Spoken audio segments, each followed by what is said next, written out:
আসসালামু আলাইকুম।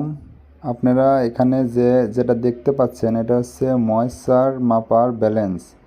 তো এখানে আমি যেটা করব, এই ময়েশ্চার মাপার ব্যালেন্স দিয়ে পেঁয়াজের বীজ এবং অন্য কাদামাটি সব কিছুরই ময়েশ্চার চেক দেওয়া যায়। তো আমি এখন যেটা করব সেটা হচ্ছে কালাসের, এটা হচ্ছে কালাসের পেঁয়াজের বীজ আমি গণনা করব যে 1 কেজিতে কতগুলা বীজ থাকে। তো সেই ক্ষেত্রে আমি এটা খুবই শুকনো ব্যালেন্স, আপনারা দেখতে পাচ্ছেন এখানে 1 গ্রাম পেঁয়াজের বীজ নেব প্রথমে। তো এই যে আমার 1 গ্রাম পেঁয়াজের বীজ মাপা অলরেডি শেষ। তো আমি এখন এটা কাউন্ট করব।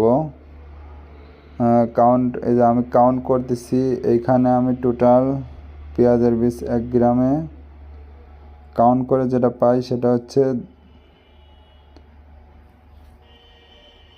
গণনা করা চলতেছে। তো খুবই শুকনোভাবে গণনা করতেছি। এখানে আমি টোটাল সর্বমোট 215 পিস পেয়েছি 1 গ্রামের মধ্যে। এটা হচ্ছে কালাস KSP 106। তো আমি গণনা করার পরে এখানে আপনাদের একটা হিসাব দেখাইছি যে 1 কেজিতে কতগুলো পেঁয়াজের বীজ থাকে।